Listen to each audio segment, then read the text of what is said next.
So let's bow in prayer. Our Holy Father, we thank you that you are our King, that you are absolutely perfect in all of your judgments and all of your ways, that you as King are supreme and sovereign, that you have all power and all knowledge, that you, because you are King, that you provide for us, you take care of us, you protect us. There are so many great things you do for us as King, and when we as humans get a little bit of power, it goes to our head, it causes our character to change, it causes us to make wrong decisions, but you, Lord, you have all power, and your character is seen through your power and through the way you exercise your authority and the way that you love us, because you are our King, and we thank you for that, Lord. Help us to be faithful servants, obedient servants, and it's in your Son's name we pray. Amen. All right, we are digging into 1 Kings chapter 3, so go ahead and open your Bibles there. 1 Kings chapter 3. We're moving into out of the story of David, since David died back in the earlier part of the book, and moving into the story of Solomon, which really is not going to be that long, and then we'll be moving into what we have traditionally called the divided kingdom, which is always a riveting and confusing study. So that should be fun for us to kind of dig through and look at all of that. I'll be honest, I have, completely not related to tonight's lesson, but I have gone back and forth on what I think is the best way to present that. You know, would it be better to rearrange a little bit and do all of the Israel together and then all of Judah together and all the different ways we try to make all of that make sense, but I still haven't decided. So if you have suggestions, I'm open to them. Yes?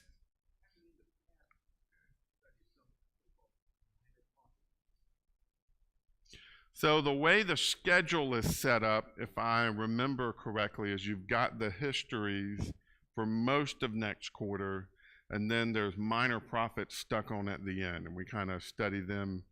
Actually, you've got major prophets, and then there'll be minor prophets after that. So it follows more the order of the Bible than it does the chronology. I do think there's one or two that are scattered in there, but mostly it follows the order of the Bible. And again, I'm working off of memory based on what I looked at a few weeks ago, trying to wrap my brain around how I'm going to tackle the next section. So now I do want to spend some time in the minor prophets. I actually got together with a group of preachers locally today, and we studied the book of Habakkuk together, and it just got me all excited about going through the minor prophets with y'all, and so we'll see. We'll get there. Wish we had more time to spend on each one, but that's it. It is what it is. So 1 Kings chapter 3, we start off with Solomon as king. We know David is kind of moved things over, and he basically commissioned Solomon to take care of some things, and particularly there at the beginning of chapter 2, and we've got chapter 2 on, where Solomon kind of ties up the loose ends from David's reign.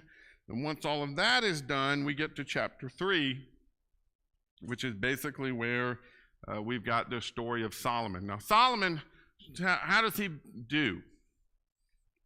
What kind of king is he? Okay, wait, I got a thumbs up. Okay, yeah. He's the smiley face on the timeline, right? I mean, well, it depends on the timeline. So you're going to say?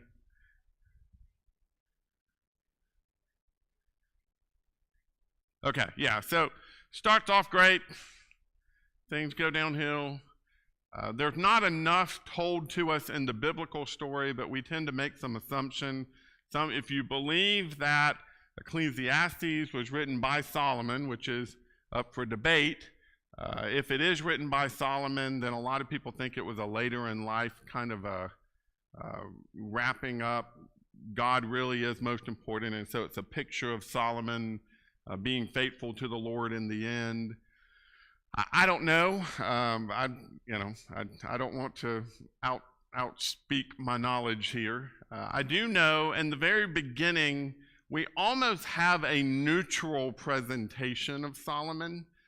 Even the way things are taken care of back in chapter 2, I tend to personally think, and I had some conversation after class last week of what are those really good stories about Solomon. You know, Solomon seems kind of ruthless in the way he treats some of those people.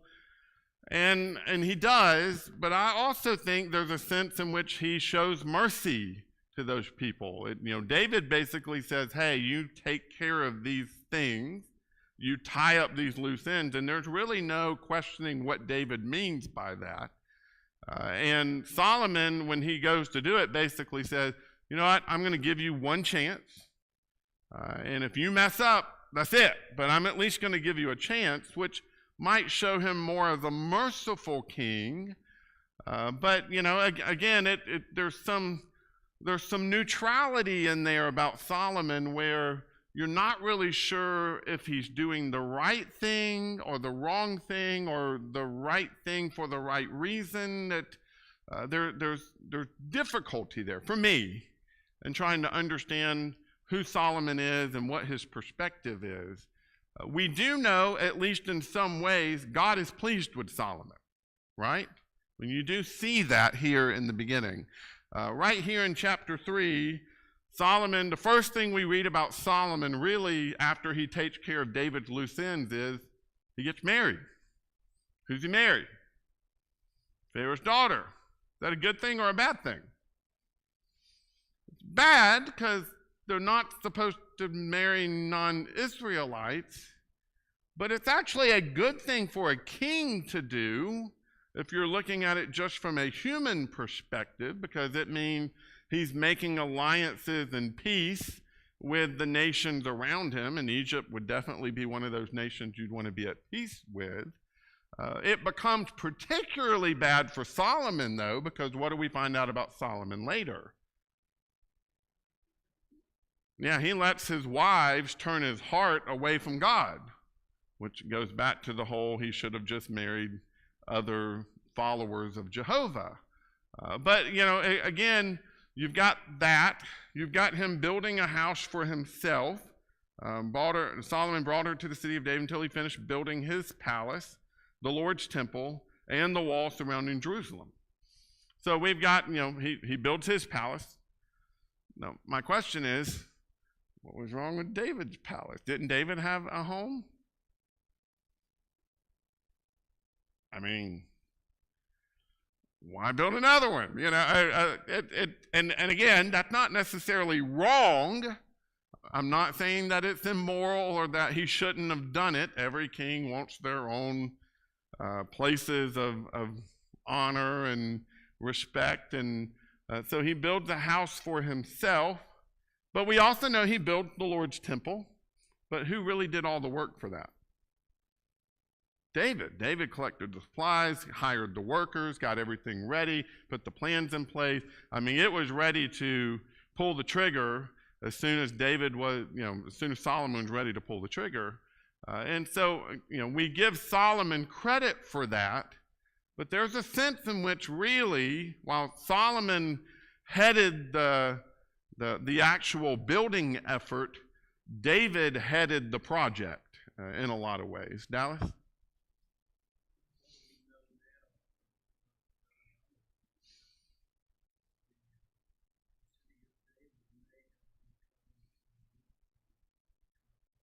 Okay.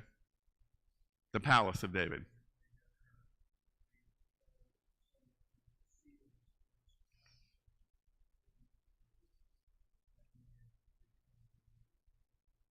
Okay.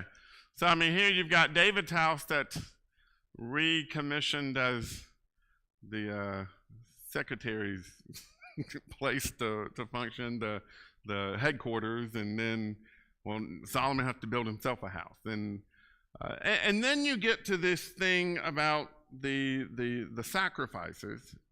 Now it says Solomon loved the Lord, so I'm not discounting that. Solomon loved the Lord this is verse 3, by walking in the statutes of his father David.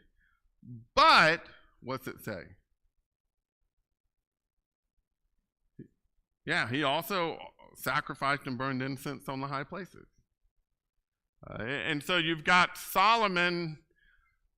I'm not discounting the fact that he loved the Lord. It says that by inspiration. I believe that wholeheartedly. But he doesn't only love the Lord. And we're going to talk about the high places in a minute, about why the high places are there. Is that what your comment was going to be on? Okay, so hold on to that, because I do want to hear what you have to say. We're going to talk about it in a minute. So what you have in this story is that the people have continued to offer sacrifices and incense in the high places. And that's not a new thing. That's not something Solomon started because Solomon is unrighteous or immoral. He is just doing what everybody has been doing. You've got the same thing during Saul's reign. It talks about the high places. It talked about the high places during David's reign. And then there's this also, Gibeon is called in this story, the most important high place, or the highest of high places. And that doesn't mean it's got a higher elevation than anywhere else. It means that's where the tabernacle is. The tabernacle is still in Gibeon. If you remember that from back in the story of David and Saul and some of those stories. And so you've got the tabernacle over there in Gibeon, and so that becomes a place of high worship. That becomes a place where they could go and offer sacrifices, and that makes sense, right? The altar was there, and so that's where you would go and offer sacrifices. This is, I think, one of the reasons David felt so strongly about getting the temple built, was that all during the time of David, and it doesn't make a big deal about this in the text, but during the time of David, there are multiple places of worship. But what did God say needed to happen when they moved into their promised land? Do what? Well, and not just remove the high places, but there will be a chosen place for my worship. And right now, is there a chosen place for God's worship? No. It's moved around with the tabernacle. And the ark, where is it at? It's in Jerusalem. So you've got the tabernacle even pieced out, in a sense, because you've got the ark, which is the place of God's presence. It's his footstool in one place, and you've got the tabernacle, which is the place of God's dwelling, in another place. Doesn't this seem like a problem?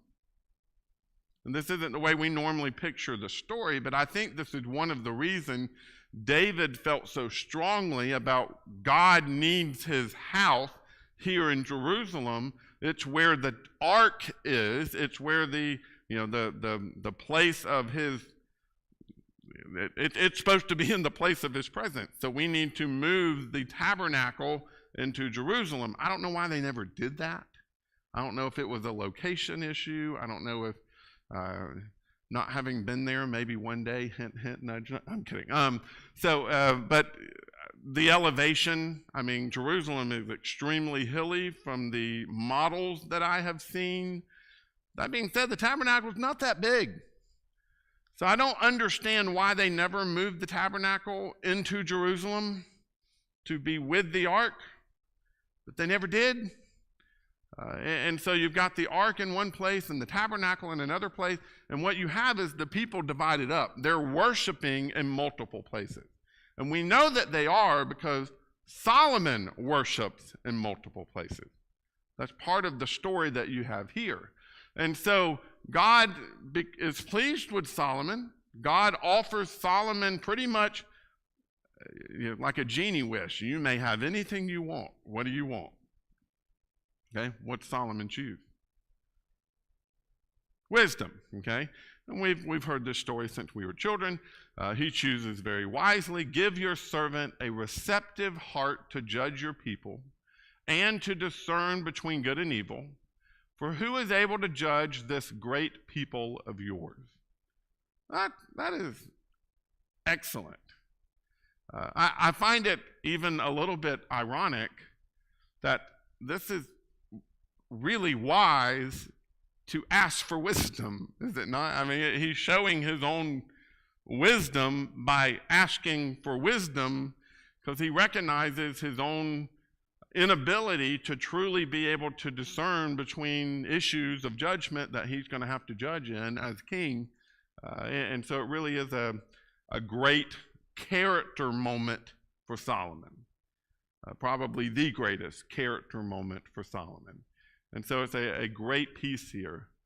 God says in response, because you have requested this and did not ask for long life or riches for yourself or the death of your enemies, but you asked discernment for yourself to administer justice.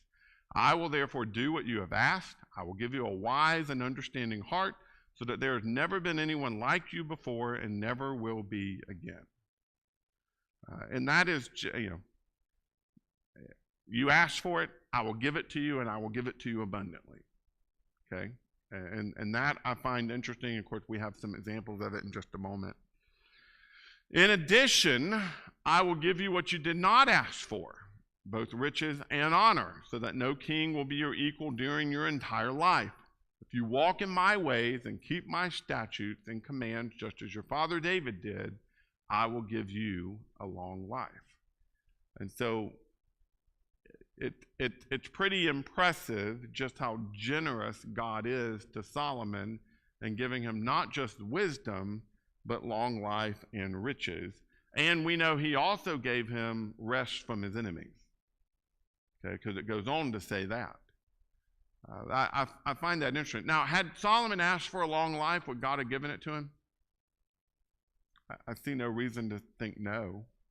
If he had asked for perfect health, if he had asked for to be the richest man on earth, would God have given all those things to him? Yeah, I mean, there's no indication that God is saying, hey, you can have anything you want, but there's only one right answer. Like that doesn't seem to be the case here. But what he does is he gives the one right answer. He gives the best answer he could, the best question he could ask for, or answer you could ask for, and God blesses him with it and much more. And I find that to be very typical of our God, right? Our God is a generous and abundant God. He gives extremely generously, and so you have that here with Solomon. So I love this story. We're familiar with this story. And of course, does Solomon become very wise? How wise?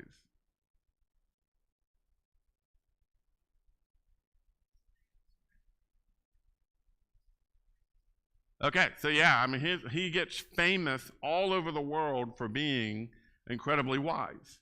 People come from everywhere to hear his judgments, to hear his wisdom, to hear the knowledge that he has to share.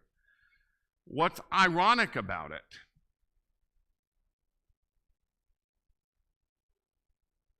Yeah, I mean, does he follow his own wisdom?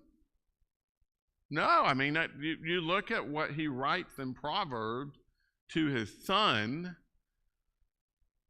He doesn't do the things he writes in Proverbs to his son.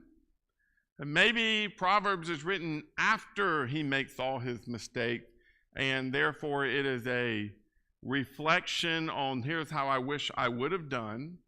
It's possible Proverbs is written before many of his mistakes, and therefore it is a kind of a, letter to children to come type thing. And so it is written from a point of faithfulness. I don't know. We're not really told anything about that. And of course, Proverbs isn't just the words of Solomon. But it is interesting to see as you go through it just how, well, I'll put it this way. All the wisdom in the world doesn't help you without the right intention. You see what I'm saying? You can have all the knowledge in the world, but what does that knowledge do for you if you're not going to serve God? Anything? And that's really part of the point of the book of Ecclesiastes, isn't it? That you can have everything you want in this life, but in the conclusion, The conclusion is this: fear God and keep his commands, for this is the whole duty of man. And so that idea of, I've wrestled with this a little bit over the years of how could someone have such incredible wisdom but still be so deficient in decision making? Like, you think it would have prevented a lot of his trouble, except for wisdom doesn't do you any good if you don't actually follow it. And I've I'll use myself as an example. I can't tell you how many leadership books and books on how to run a business and have daily habits and all of that kind of stuff that I've read over the years. None of them help you if you don't actually sit down and do the things that are in the books that they tell you to do, right? I mean, that does you no good whatsoever. My wife, I love that whole motivational leadership type thing, and my wife hates it. Hates it. You know why she hates it? Because I come out of it going, woo, let's go, and she's going, not this again, right? Because I get fired up and ready to go, but I mean, she has years of watching it not actually change anything other than making me excited. And that's where wisdom has its limits. Wisdom without application doesn't do anything for you. And so you've got Solomon here. I love the way he words it. Why does he want wisdom? To help others. What would have been another good reason for him to ask for wisdom? To change himself. And that's where I think sometimes we as Christians can get ourselves in trouble, is we are really good at finding the fault and the solution for others, but we're really poor at finding the solution and applying it to ourselves. And maybe I'm the only one that's a culprit of that. I can get up and preach a sermon, but how much did I listen to the same sermon that I preached? That's something to be very cautious of. And Solomon's a good example of that. After God grants him with wisdom, and I don't know if that just how he knew he had been granted wisdom. I don't know if he woke up the next morning figuring out the mysteries of the universe in his head because now everything just made sense. Or if he had that feeling of incredible knowledge, but somehow he knows God has answered his prayers. And it causes him to go back to Jerusalem. Now, where's he been? Gibeon. What's that, Gibeon? Tabernacle. He goes back to Jerusalem to worship where? Before the ark. And he offers more sacrifices. And it's interesting that he sets up a feast for his servants. Okay, so it's interesting. There's at least these two places of worship. And that is odd to us because that doesn't match what we picture. At least for me, it didn't match what I picture about Israel and their worship and those types of things. Janet?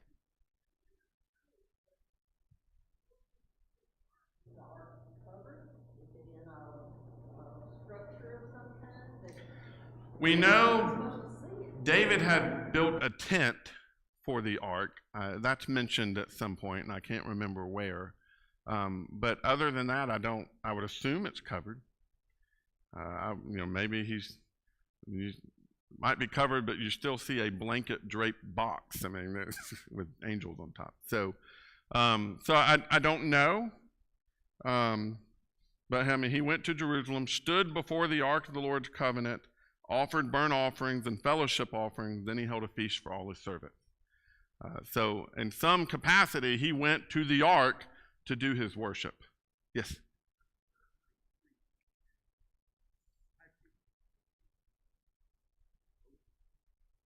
But again, the ark's not in the most holy place. Yeah.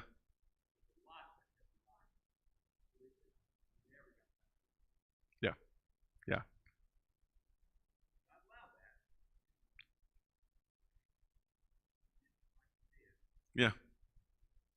Yeah, it is odd. I mean, think about how long this ark has been removed from its place. I mean, the ark was intended to stay where? Most holy place. When did it leave the most holy place? During Saul's reign. Might have been before Saul's reign. It was when Eli's sons took it out of, before Saul was chosen. Eli's sons took it in their battle before the Philistine, and then the Philistines sent it back, and it landed in a home and got moved to another home when David finally tried to move it back to Jerusalem, and then it got brought back to Jerusalem and placed in a tent. I mean, it hasn't been in the most holy place in generations. It's been out of its home, out of its place. And because of that, you can see what they've done is they've essentially patterned or redesigned their worship. Because now there's multiple places for worship, which was not God's design. That was part of my point earlier. So this whole thing is a little bit bizarre. At some point, this thing has to be fixed. And of course, we know that Solomon is going to be part of the solution of getting everything back where it belongs. Now, Dallas, you had a comment earlier about the whole high places thing. Those teachers that I have heard from on this subject have always intimated or stated outright these high places were idolatrous worship places. But that's not the sense that I get from this. In verse 2, it says the people worshiped in the holy place, in the high places, because there was not a house of God built yet. And in God's interaction with Solomon, it doesn't say or intimate in any way his displeasure with Solomon at that point, before Solomon's prayer. So I am assuming that they are worshiping God the only way they know, in Gibeon, possibly at the tabernacle, at the brazen altar that they have had for hundreds of years, but they're offering sacrifices to God in God's pattern. Yeah, that is also my assumption about Gibeon. Okay, and here's my difficulty. We know the tabernacle has traveled around, and I think we listed 4 different locations back when we went over this a month ago, 2 months ago, where we first started seeing the tabernacle being mentioned in different places. So I think this is the 4th location of the tabernacle. Okay. It's interesting to me that in chapter 3 and verse 4, the king went to Gibeon to sacrifice there because it was the highest place, or the most famous high place. Does any of yours say something different? The great high place, which assumes what? There are lesser high places, or less famous high places, or lower high places, places of not as great esteem. I don't know what they're worshiping at the other high places. And that's part of my difficulty, because we're not really told. It could just be the tabernacle used to be here, and so we still worship here because it's convenient. You know, it's hard to get all the way over to Gibeon, and so we'll continue to worship here at Shiloh because the tabernacle used to be here. Or, you know, those types of things.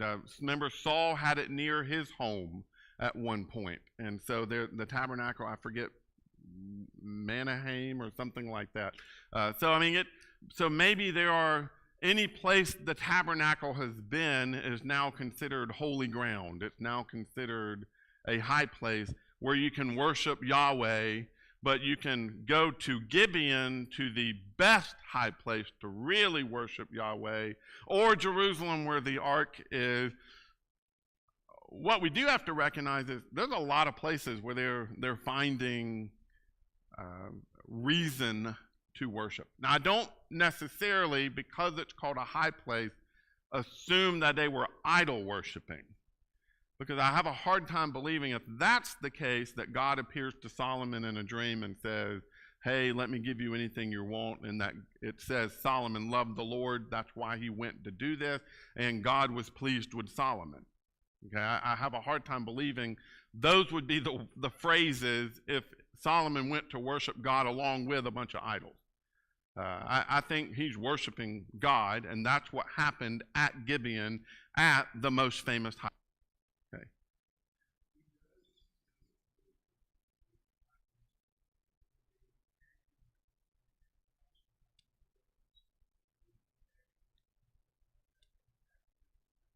Yeah, that's not here. Okay, and I don't believe that's what's happening here. It's called a high place not because it's a place of idol worship, but because it is a place of worship. Just in this place, they're worshiping Jehovah, they're worshiping Yahweh. And so, same thing there with the ark. It makes sense that he would come and worship God before the ark. It's interesting to me, though, that he leaves Gibeon, which is considered the highest high place or the most famous high place, and he leaves there and goes to Jerusalem to the ark to worship God again. Why not just, okay, God, thank you, and then worship God there at Gibeon? That's odd to me. Again, I'm not saying anything's wrong with it. It's just pieces of the story that I sit there and go, what's going on here? And I'm trying to understand and wrap my brain around it. Yes?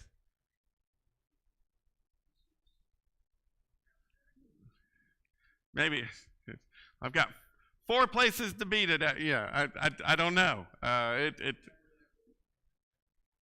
Yeah. And my assumption, and this is 100% assumption, so understand that before I say it. My assumption is Gibeon is the place where everyone goes to worship. It is the public place of worship.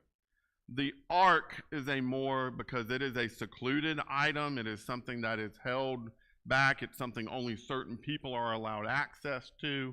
I wonder if it's not more of a private experience for worship where he is truly appreciating what God has gifted him with, not in a public way where everybody's going to see it, but in a more private way. I don't know that, but that's kind of what I wonder or I assume about the story based on the little bits that we have. It seems that maybe the high place was a place for ritual. It's where the people gathered. It was the public place, whereas the coming to the ark was a place where he's truly approaching the presence of God. Again, I don't know. There's just a lot of odd details in the story that just, I walk away from these stories with way more questions than I do answers. I was told one time by an older preacher that preacher's job is to preach period, not question marks. But I just have so many question marks, so I can't help not trying to explore and get your thoughts on them too. Not questioning the Bible at all. I'm questioning my understanding of the Bible, and that I don't think is necessarily a bad thing. Yes? In First Chronicles, when David brings the ark to Jerusalem, there's a little more detail than what we're given in the other account, about how he brings the ark into Jerusalem and he sets up specific people to minister to the ark, and that some of the priests are left at Gibeon with the tabernacle, and their job is to minister there.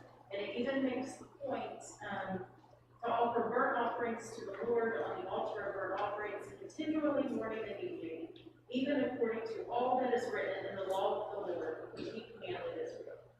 It does not appear that David was fudging. I don't think so. That David was very specific. In the next chapter in First Chronicles, it goes from that story to David saying to Nathan, okay, I'm upset because this isn't right. The ark is here, the tabernacle is here, and I need to put them together. And this is where you kind of start to see the wheels start spinning in his head of, we got to build a temple, we got to get this solved. This is when God comes to David and says, no. That's not what I mean. God is the one who says, "You shall not build a house for me to dwell in, for I have not dwelt in a house since the day that I brought up Israel, but I have gone from tent to tent, and from one dwelling place to another."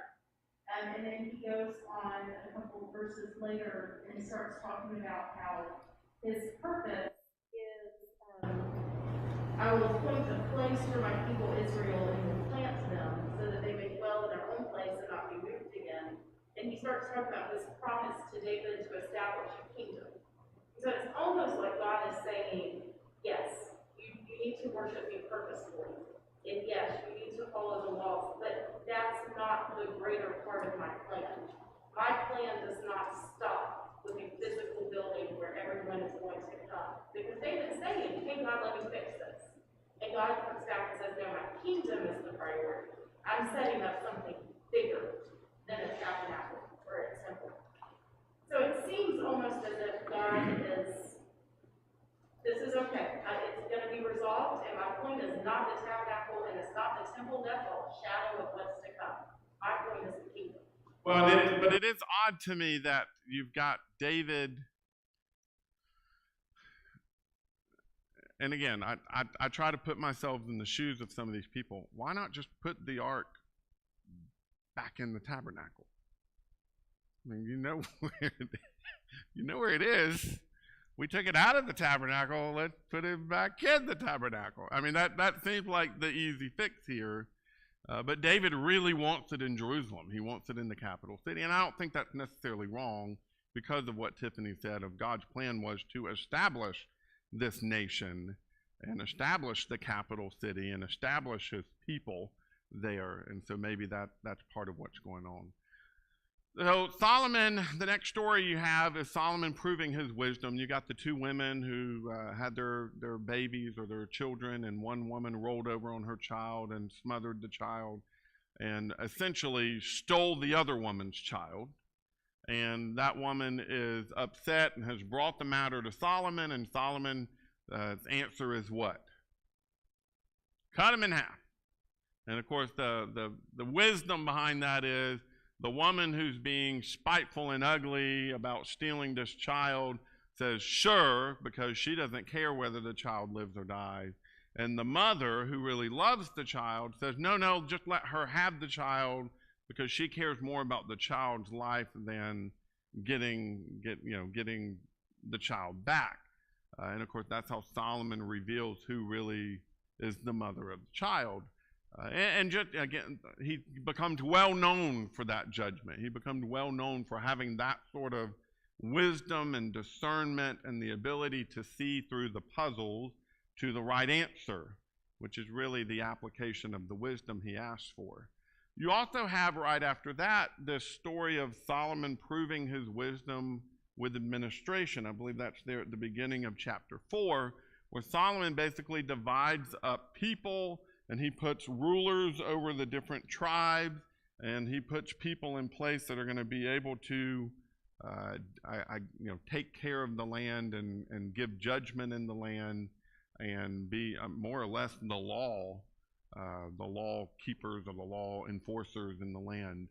And so he sets up an administrative organization in order to allow that. Maybe that's where David's house comes in. This is him setting all of that in order and putting it in David's house, like Dallas mentioned earlier.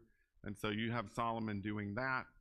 And then the rest of the chapter is just this long list of how incredibly, I don't mean excess in a negative way, but I don't know how else to describe it. Like he just has an enormous amount of provision. And I don't mean excess as if Solomon does something wrong by having this food. Who's blessing him with it? God. So I'm not being negative about Solomon, but 180 bushels of fine flour, 360 bushels of meal, 10 cows, 100 sheep and goats, deers, gazelles, roebucks, poultry, daily barley and straw brought in for his very amazing amount of horses, incredible peace on all borders, 40,000 stalls of horses that belonged to Solomon, not to the nation, to Solomon. 12,000 horsemen that are part of his just bounty. He's wiser than all before or after. He writes 3,000 proverbs, 1,005, very specific, psalms, and then people came from everywhere to hear his wisdom. Now,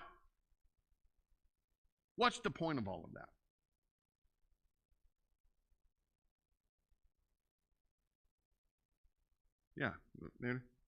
Yeah, I mean, what did God promise him because he asked for wisdom? You will not only be known for your wisdom, you'll be known for your wealth and for your long life. I don't know that he'll be known for his long life, but he would experience a long life. And that, he could have asked for the death of his enemies. So what does God give him instead? Peace on all sides. This is a telling that God does what God promised he was going to do. And that's just an amazing amount of provision. Now, again, I don't imagine there's 180 bushels of fine flour all turned into bread every single day and laid out on the table just for Solomon. Okay?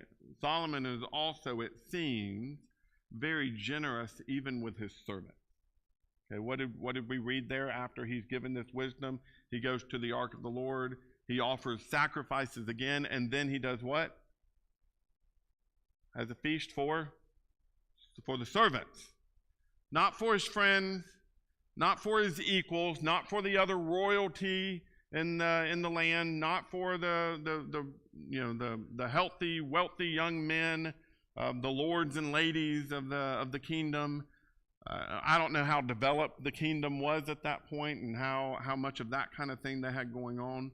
No, his feast is for the servants. And I imagine that is part of what Solomon continues to do. That's why you have 10 cows and 100 sheep and goats slaughtered every day for Solomon's house. Not because Solomon really loved steak. I think he's sharing. He is being generous. He's generous with those in his house. He's generous with his servants. He's generous. And so, I mean, I get to the end of this, and again, as I said, Solomon is represented in a somewhat neutral fashion, at least in comparison with David. David's beginning was a story of just absolute righteousness and dependency on God, is it not? As a whole, I mean, there's little glitches in that, but as a whole, David's story is an incredible story in the beginning of what he had to fight through and depend on God for in order to get his kingdom. Solomon obviously doesn't have that. He was born in a palace, he was raised in a palace, and now he has built his own palace. Okay, and so Solomon doesn't have the same story of setbacks and triumphs. But you do have with Solomon, God seemingly very pleased with Solomon in the beginning. He seems to start off very well. Donna. In Deuteronomy, we read about the laws governing kings, and he's made a treaty with a foreign nation, which God said not to do. He's multiplied wives, which God said not to do. He's multiplied horses, which God said not to do. So he's already broken at least 3 of the laws God has put down governing kings. Yeah. It doesn't seem that God says anything negative about that, but we see how it affected him later. He didn't do it God's way, and it affected him later. Yeah. Well, and you also see here even a fulfillment of some of the warnings that Samuel gave them whenever they would choose a king. If you remember back, that's over in 1 Samuel 8. Go back to verse 11. These are the rights of a king who will reign over you.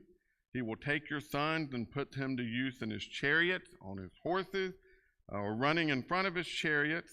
He can appoint them for his use as commander of thousands and commanders of 50s, to plow the ground and reap his harvest, or to make his weapons of war and the equipment for his chariot.